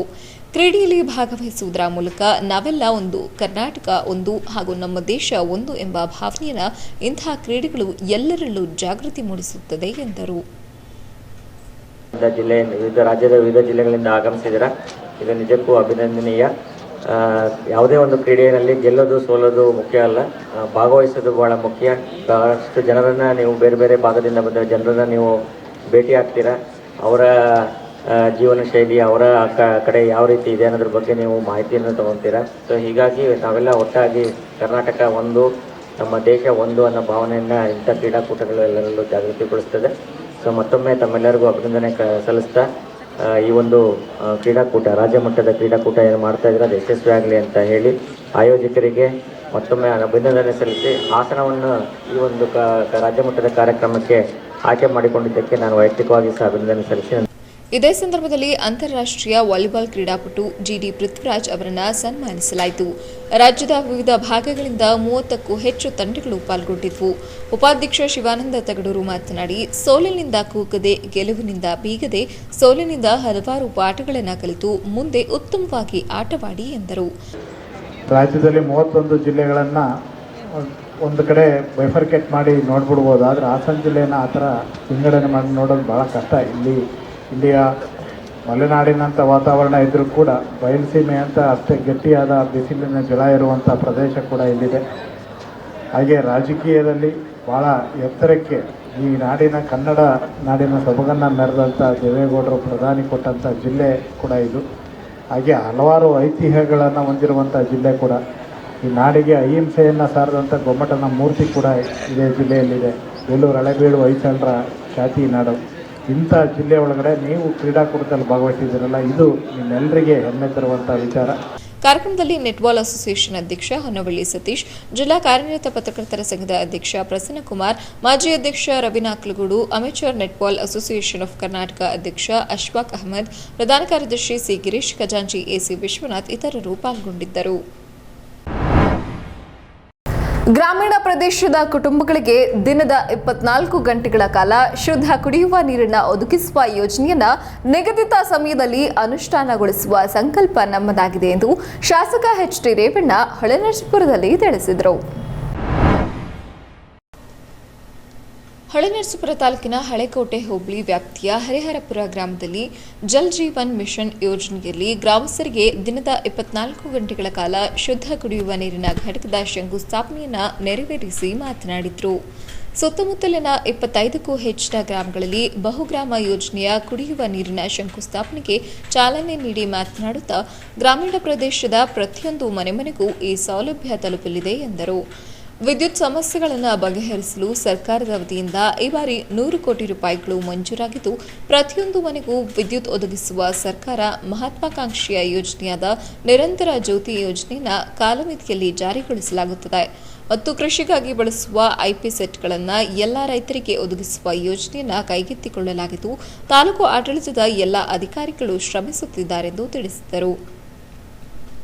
ಹಳೆಕೋಟೆ ಹೋಗ್ಲಿ ದುಡ್ಡ 100 ಕೋಟಿ ರೂಪಾಯಿ ದುಡ್ಡನ್ನ ಐಪಿ ಸೆಟ್ ಐತಲ್ಲ, ಐಪಿ ಸೆಟ್ ಹೊಸ ಕಲೆಕ್ಷನ್ ಮಾಡಕ್ಕೆ 100 ಕೋಟಿ ಕೊಡ್ತಿದ್ದೀನಿ. ಯಾರೇ ಇದ್ದು ಅದಕ್ಕೆಷ್ಟು ಎಷ್ಟೋ ಕಟ್ಟಬೇಕು. ಈಗ ನಾನಿದ್ದಾಗ 5 ಸಾವಿರ ಮಾಡಿದ್ದೆ, ಈಗ ಅದೆಷ್ಟು 17,000 ಏನೋ ಮಾಡಿದೆ. 17 ಚಿಲ್ಲರೆ ಮಾಡಿದೆ. ನಾನು 5,000 ರೂಪಾಯಿ ಕಟ್ಟರೆ ಮನೆಗೂ ಟಿ ಸಿ ನಾನೇ ನಿಮ್ದೇ ಇಂಡಿವಿಜುವಲ್ ಟಿ ಸಿ ಆಗ್ತೀನಿ. ನನ್ನ ಮಂತ್ರಿ ಇದ್ದಾಗ ಯಾರು ಕಟ್ಟಕ್ ಹೋಗಿ ಈಗ 17,000 ಮಾಡೋದಿಲ್ಲ. ಎಲ್ಲ ಮುಂದ್ ಕಡೆ ಬಿಡದಂಗೆ ಯಾರಿದೆ ಟಿ ಸಿ ಹಾಕಿದ ಕಡೆ.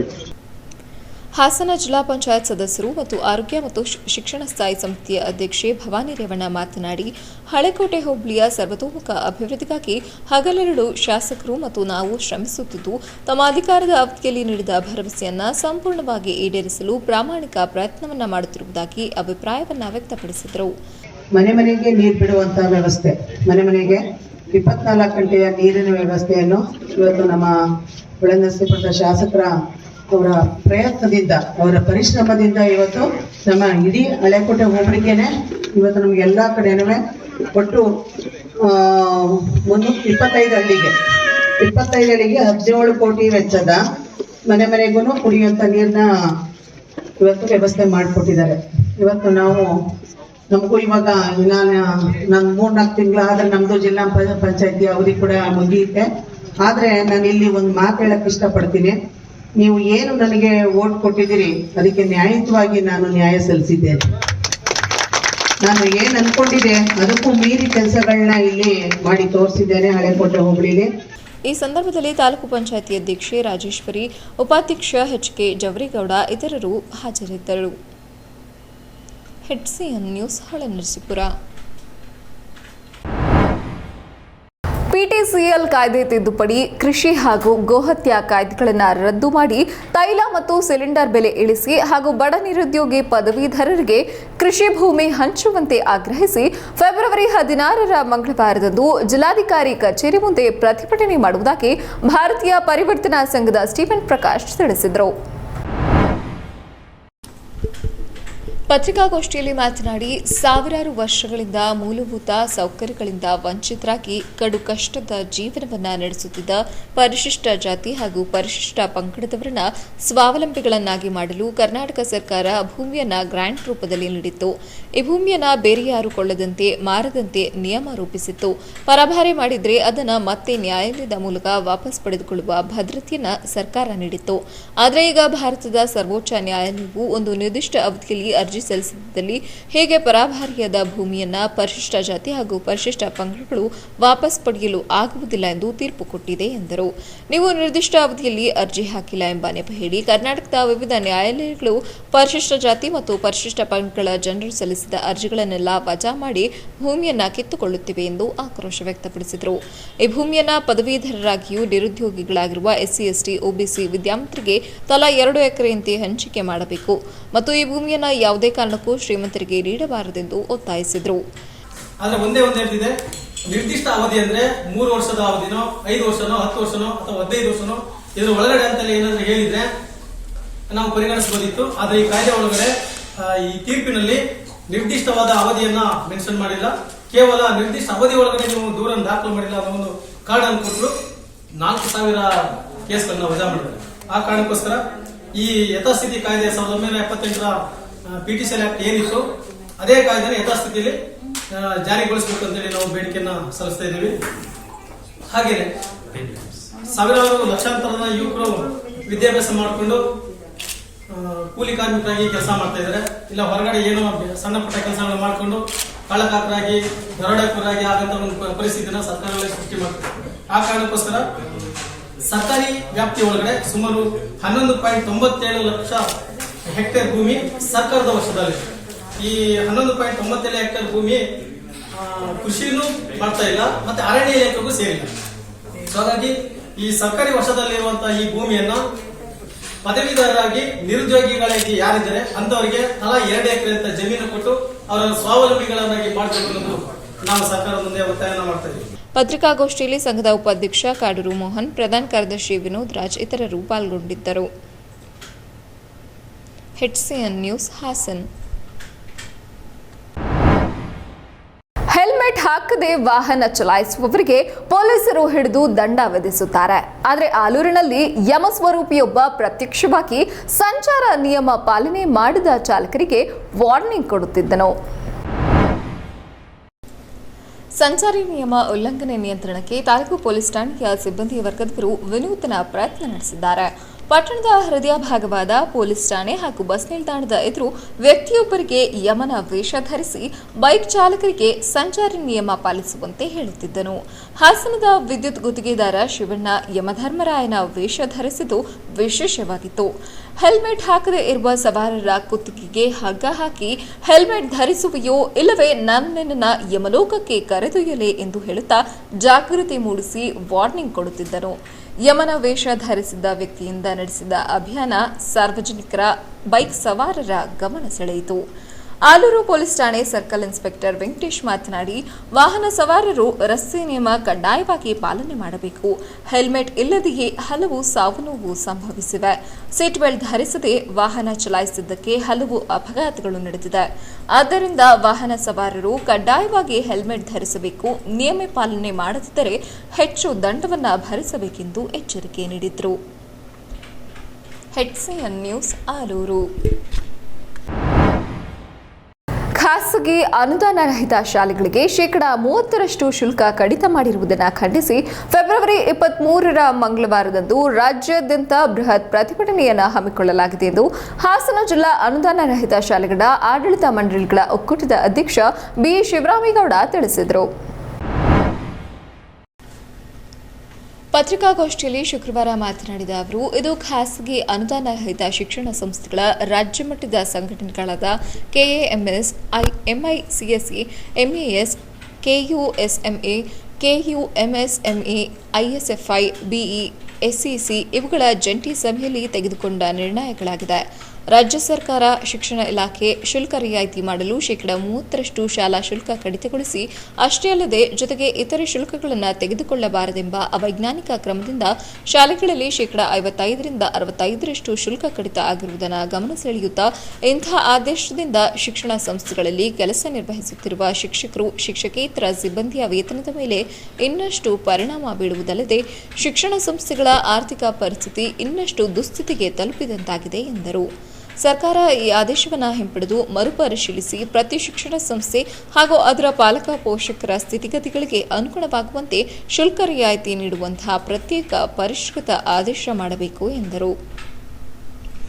ಖಾಸಗಿ ಅನುದಾನ ರಹಿತ ಶಿಕ್ಷಣ ಸಂಸ್ಥೆಗಳಲ್ಲಿ ಕೆಲಸ ನಿರ್ವಹಿಸುವಂತಹ ಶಿಕ್ಷಕ, ಶಿಕ್ಷಕೇತರ ಸಿಬ್ಬಂದಿಗಳಿಗೆ ರಾಜ್ಯ ಸರ್ಕಾರ ನೇರವಾಗಿ ಆರ್ಥಿಕ ಸಂಕಷ್ಟಕ್ಕೆ ಅನುದಾನ ಬಿಡುಗಡೆ ಮಾಡಿ ಆಯಾ ಶಿಕ್ಷಣ ಸಂಸ್ಥೆಗಳ ಮತ್ತು ಶಿಕ್ಷಕರು, ಶಿಕ್ಷಕೇತರ ಸಿಬ್ಬಂದಿಗಳ ಒಪ್ಪಂದವಾಗಿರುವಂತಹ ಸಂಬಳದ ವ್ಯತ್ಯಾಸವನ್ನು ಭರ್ತಿಸಿ ಕೋವಿಡ್ ಸಂದರ್ಭದ ಪ್ರಸ್ತುತ ಪರಿಸ್ಥಿತಿಯ ಹಿನ್ನೆಲೆಯಲ್ಲಿ ನೆರವು ನೀಡಬೇಕಾಗಿ ಆಗ್ರಹಿಸಿದರು.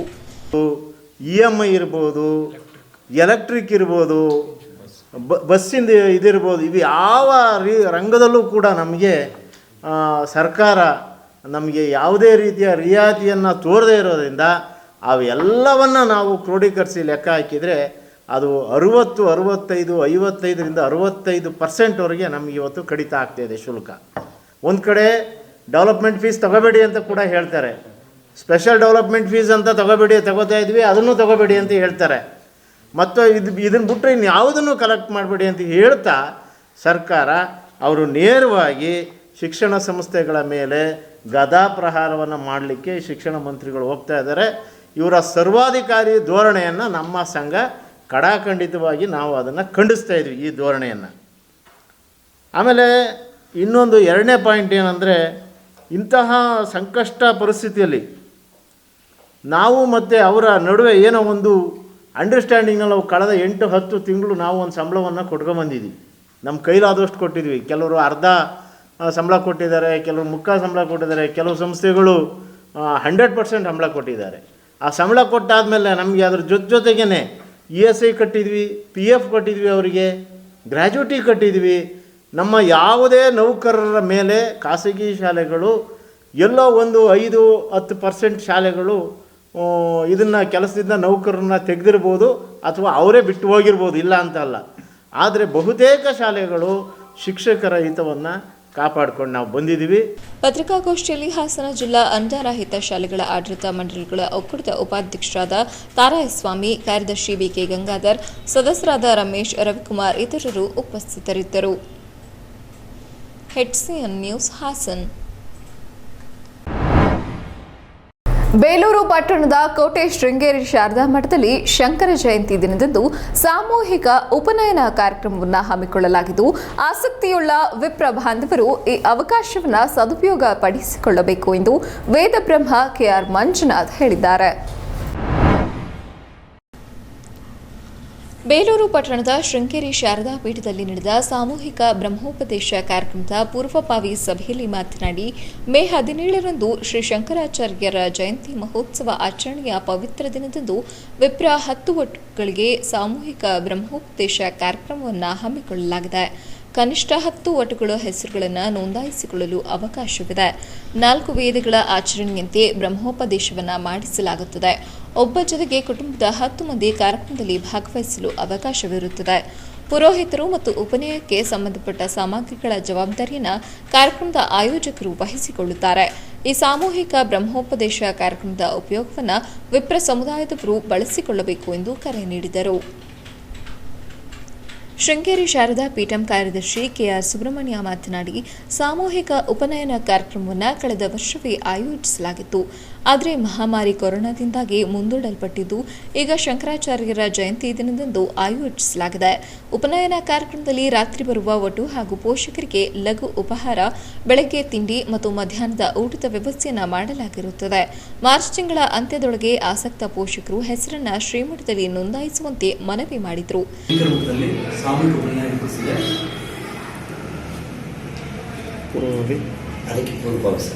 ಅದಕ್ಕೆ ಪೂರ್ವವಾಗಿ ಸಭೆಯನ್ನು ನಡೆಸಲಾಯಿತು. ಸಭಾಧ್ಯಕ್ಷತೆಯನ್ನು ಜಿಕೆ ರವೀಂದ್ರ ವಹಿಸಿಕೊಂಡಿದ್ದರು.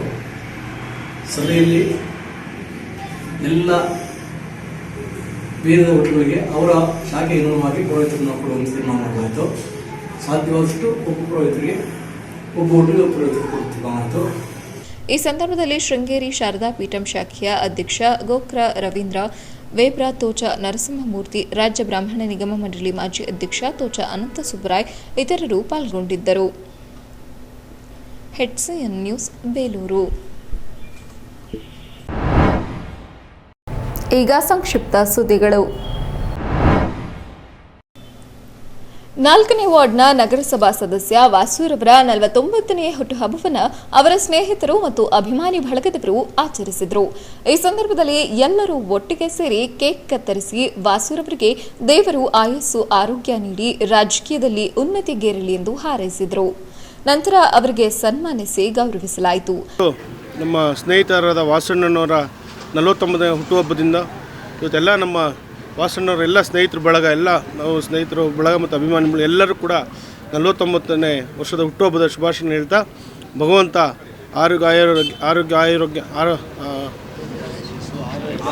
ಆರೋಗ್ಯ ಆಯಸ್ಸು ಅಭಿವೃದ್ಧಿ ಎಲ್ಲ ಕೊಟ್ಟು ಇನ್ನೂ ಉನ್ನತ ಮಟ್ಟದಲ್ಲಿ ರಾಜಕೀಯವಾಗಿ ಬೆಳೀಲಿ ಅಂತ ಪ್ರಾರ್ಥಿಸ್ತಾ, ಭಗವಂತನಲ್ಲಿ ನಗರಸಭಾ ಸದಸ್ಯರಾಗಿದ್ದಾರೆ. ಇವತ್ತು ಭಗವಂತ ಇನ್ನೂ ಹೆಚ್ಚಿನ ಅಧಿಕಾರವನ್ನು ಕೊಟ್ಟು ಅಧ್ಯಕ್ಷರನ್ನು ಕೂಡ ಆಗಲಿ ಅಂತ ನಾನು ಭಗವಂತನಲ್ಲಿ ಪ್ರಾರ್ಥಿಸ್ತಾ ಮತ್ತೊಮ್ಮೆ ವಾಸಣ್ಣವ್ರಿಗೆ ಹುಟ್ಟುಹಬ್ಬದ ಶುಭಾಶಯಗಳನ್ನ ಹೇಳ್ತೀನಿ. ಶ್ರೀಯುತ ವಾಸಣ್ಣವರು ಹೋದ ವರ್ಷ 4ನೇ ವಾರ್ಡಿನ ಸದಸ್ಯರಾಗಿಯೂ ಸಹ ಉಪಾಧ್ಯಕ್ಷರಾಗಿ ಅವರ ಶ್ರೀಮತಿ ಅವರು ಸೇವೆ ಸಲ್ಲಿಸಿದರು. ಈಗ ಅವರು 4ನೇ ವಾರ್ಡಿನ ಸದಸ್ಯರಾಗಿ ಈ ವಾರ್ಡಿನ ಮೂಲಭೂತ ಸೌಕರ್ಯಗಳಾಗಿರ್ಬೋದು ಅಂತ ಕುಡಿಯೋ ನೀರಾಗಿರ್ಬೋದು, ರಸ್ತೆಗಳಾಗಿರ್ಬೋದು, ಒಳಚರಂಡಿಗಳಾಗಿರ್ಬೋದು ಎಲ್ಲರೂ ಸಹ ಜನರೊಳಗೆ ಸಾಕಷ್ಟುಗಳು ಕೆಲಸವನ್ನು ಮಾಡಿ ಹಾಸನ ನಗರದಲ್ಲೇ ಉತ್ತಮವಾದ ಕೌನ್ಸಿಲರಾಗಿ ಹೊರಹೊಮ್ತಾ ಇದ್ದಾರೆ. ಇವರು ಸಹ ನಮ್ಮ JDS ಪಕ್ಷದ ಉತ್ತಮವಾದ ವ್ಯಕ್ತಿ. ನಮ್ಮ ಪಕ್ಷವನ್ನು ಕಟ್ಟೋದ್ರಲ್ಲಿ ಎತ್ತಿದ ಕೈಯವರು. ಯಾವುದೇ ಒಂದು ಸಭೆ ಸಮಾರಂಭ ಆಗಿರ್ಬೋದು ಅಥವಾ ಯಾವುದೇ ಕಾರ್ಯಚಟುವಟಿಕೆಗಳಿರ್ಬೋದು, ಜನಸಂಘಟನೆ ಮಾಡಿ ಒಂದು ಹಾಸನ ವಿಧಾನಸಭಾ ಕ್ಷೇತ್ರದಲ್ಲಿ ಉತ್ತಮವಾದ ಕ್ರಿಯಾಶೀಲರಾಗಿ ಹೊರಹೊಮ್ತಾ ಇದ್ದಾರೆ. ಈ ಒಂದು ಸಂದರ್ಭದಲ್ಲಿ ಸ್ನೇಹಿತರು ಎಲ್ಲರ ಸಮ್ಮುಖದಲ್ಲಿ ಅವರಿಗೆ ಆಯುರಾರೋಗ್ಯ, ಐಶ್ವರ್ಯ, ಸುಖ, ಶಾಂತಿ, ನೆಮ್ಮದಿಯನ್ನು ಕಣಿಸಿ ರಾಜಕೀಯ ಜೀವನ, ಅವರ ಮುಂದಿನ ಜೀವನ ಉಜ್ವಲವಾಗಿ ಬೆಳಗಲಿ, ಅವರಿಗೆಲ್ಲ ಸಂತೋಷವಾಗಲಿ ಅಂತ ಹಾರೈಸಿ ಈ ಸಂದರ್ಭದಲ್ಲಿ ಜಿಲ್ಲಾ ಪಂಚಾಯಿತಿ ಉಪಾಧ್ಯಕ್ಷ ಸ್ವರೂಪ್ ಮಾತನಾಡಿದರು. ವಕೀಲ ಚನ್ನಂಗಿಹಳ್ಳಿ ಶ್ರೀಕಾಂತ್ ಶುಭ ಹಾರೈಸಿದರು. JDS ತಾಲೂಕು ಅಧ್ಯಕ್ಷ S ದ್ಯಾವೇಗೌಡ ಉಪಸ್ಥಿತರಿದ್ದರು. HCN news Hassan. ಕೊನೆಯಲ್ಲಿ ಮತ್ತೊಮ್ಮೆ ಮುಖ್ಯಾಂಶಗಳು. ಹಾಸನ ಜಿಲ್ಲೆಯಲ್ಲಿನ ಕಾಡಾನೆ ಸಮಸ್ಯೆಗೆ ಶಾಶ್ವತ ಪರಿಹಾರ, ಪ್ರಾಮಾಣಿಕ ಪ್ರಯತ್ನ ಮಾಡುವುದಾಗಿ ಅಬಕಾರಿ ಮತ್ತು ಜಿಲ್ಲಾ ಉಸ್ತುವಾರಿ ಸಚಿವ ಕೆ ಗೋಪಾಲಯ್ಯ. ಜನಸಾಮಾನ್ಯರು ಭಾಗವಹಿಸುವಂತೆ ಸಭೆ ಆಯೋಜನೆ ಮಾಡಲು ಕರವೇ ಒತ್ತಾಯ. ಬೇಲೂರು ತಾಲೂಕಿನಲ್ಲಿ ಗ್ರಾಮ ಪಂಚಾಯಿತಿ ಹೆಚ್ಚು ಸದಸ್ಯರ ಆಯ್ಕೆ, ಮುಂಬರುವ ಚುನಾವಣೆಗೆ ಉತ್ತಮ ವೇದಿಕೆ. ಬಿಜೆಪಿ ಜಿಲ್ಲಾಧ್ಯಕ್ಷ ಹುಲಹಳ್ಳಿ ಸುರೇಶ್ ಆಶಯ. ಅರಹಳ್ಳಿಯಲ್ಲಿ ಬಿಜೆಪಿ ಕಾರ್ಯಕರ್ತರ ಮೇಲೆ FIR, ನೆರವಿಗೆ ಬಾರದ ಮುಖಂಡರ ಬಗ್ಗೆ ಕಾರ್ಯಕರ್ತರ ಅಸಮಾಧಾನ. ಹಾಸನ SP ಕಚೇರಿ ಎದುರು ಮಾಜಿ ಶಾಸಕರೊಂದಿಗೆ ಪ್ರತಿಭಟನೆ. GPS ಲಾರಿಗಳಲ್ಲಿ ಯಾವುದೇ ಅಕ್ರಮ ನಡೆದಿಲ್ಲ, ಕೆಲವರು ಮಾಡಿರುವ ಆರೋಪ ಸುಳ್ಳು. ಸಕಲೇಶಪುರ GPS ಲಾರಿ ಮಾಲೀಕರ ಸಂಘದ ಕಾರ್ಯದರ್ಶಿ ವಿಜಯ್ ಕುಮಾರ್ ಸ್ಪಷ್ಟನೆ. ಇಷ್ಟೊತ್ತು ನೀವು ನೋಡಿದ್ದು ಹಾಸನದ ಸುದ್ದಿ ಅಂದ್ರೆ HCN ನ್ಯೂಸ್.